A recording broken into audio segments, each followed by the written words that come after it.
என்னது மஞ்சள் அம்மியில வச்சு அரைச்சி வாராகி அம்மன் மேல பூசுனா நினைச்சதெல்லாம் நடக்குமா? இன்னைக்கு நாங்க எல்லாரும் ஃபேமிலியோட வாராகி அம்மன் கோயில் தான் போறோம். இன்னைக்கு அந்த லாக் தான் வாங்க பார்க்கலாம். நாங்க எல்லாரும் ஃபேமிலியோட டிராவல்ஸ்ல கிளம்பிட்டோம். எங்கன்னு பாத்தீங்கன்னா ரொம்பவே சக்தி வாய்ந்த பஞ்சமுக மஞ்சள் வாராகி அம்மன் கோயிலுக்கு தான் போயிருந்தோம். எங்க இருக்குன்னு பாத்தீங்கன்னா கள்ளக்குறிச்சி மாடூர் டோல்கேட்ல இருந்து கொஞ்சம் முன்னாடி போய் ரைட் கட் பண்ணோம் அப்படின்னா அங்க வந்து போர்டு வச்சிருப்பாங்க பஞ்சமுக மஞ்சள் வாராகி அம்மன் சொல்லிட்டு. அதுல கொஞ்சம் தூரம் இன்னும் உள்ள போகணும். அங்க உள்ள போயிட்டு இருக்கு போது பாத்தீங்கன்னா சுத்தில எங்கேயும் வீடே இல்லைங்க. பச்சை பசேல்னு ஃபுல்லாவே வயலா இருந்தது. பார்க்க கண்ணுக்கு குளிர்ச்சியாவும் இருந்தது. கோயிலுக்கு வந்துட்டோம். வெளியவே வந்து நேம் போர்டு வந்து வச்சிருந்தாங்க. உள்ள போனா மண்டல பூஜை நடந்துட்டு இருந்தது. நிறைய பேர் வந்திருந்தாங்க.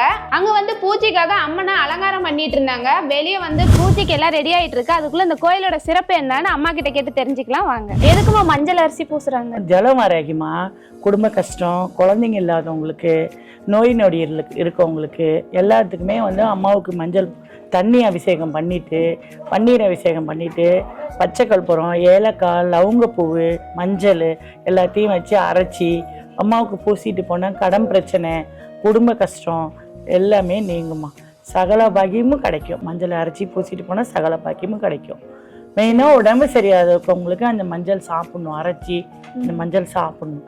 சாப்பிட்டா கேன்சர் இருந்தால் கூட சரியாயிடும். சுகர் பேஷண்ட்டு எல்லாத்துக்குமே இந்த மஞ்சள் அரைச்சி பூசினா சரியாக போயிடும். கை கால் வலி, கால் வலி எல்லாத்துக்குமே மஞ்சள் அரைச்சி பூசினா நல்லாயிருக்கும். மெயினாக வந்து குழந்தை இல்லாதவங்களுக்கு குழந்தை பாக்கியம் கிடைக்கும். மஞ்சள் அரைச்சி பூசணும். அதே மாதிரி இவங்க 5 முகம் வராகியம்மா, பஞ்சமுகம். இவங்கள மாதிரி எங்கேயுமே இருக்காது. எனக்கு சாமி வந்து இந்த அம்மாவை உட்கார வைக்கணும், இந்த திசையில் உட்கார வைக்கணும்னு அம்மா சொன்னாங்க.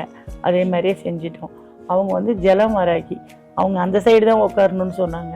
அதேமாரி இது உற்சவர், இவங்க இந்த சைடு தான் இருக்கணும்னு சொன்னாங்க. அவங்க வந்து நவகிரகம். அங்கே பின்னாடி பிரித்திங்க தேவி இருக்கு, இங்கேயும் போகலாம். பின்னாடி பிரித்திங்க தேவி இருக்குமா. அவங்களுக்கும் வந்து அமாவாசை பௌர்ணமிக்கெல்லாம் சிறப்பு பூஜை இருக்கு. இப்போ மண்டல பூஜை நடந்துட்டு இருக்கிறதுனால அவங்களுக்கு செய்யலை. மண்டல பூஜை மட்டும் செஞ்சிட்டு இருக்கோம். அவங்களுக்கு மிளகாய் யோகம் எல்லாம் செய்வோம்.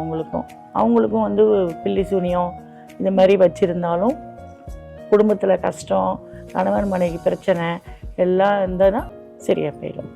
அவங்களுக்கு மிளகாய் அரைச்சி பூசணும் ஆரோக்கியமா. அந்த மாதிரி பிரித்திங்க தேவிக்கு. இவங்களுக்கு வந்து மஞ்சள் தான் அம்மாவுக்கு, மஞ்சள் தான் அம்மாவுக்கு. பஞ்சமுகம் வராகியம்மா. எந்தெந்த மாசம் பண்ணுவாங்க? அமாவாசை போய் 5வது நாள் பஞ்சமிக்கு அம்மாவுக்கு விசேஷம். அதே மாதிரி பௌர்ணமி போய் 5வது நாள் அம்மாவுக்கு விசேஷம். பஞ்சமி வரும்.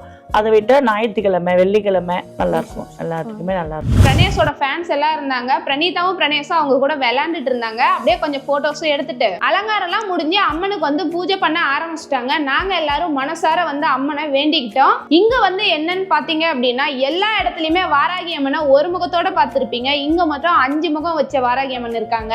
அங்க வந்து கோயிலை சுத்தி முருகர், விநாயகர், நவகிரகம், பிரித்திங்கா தேவி அம்மன் எல்லா சாமியுமே வச்சிருந்தாங்க. பூஜையெல்லாம் முடிஞ்சு கடைசியா வந்து உற்சவ வாராகி அம்மனை ஊஞ்சல்ல வச்சு ஆட்டினாங்க.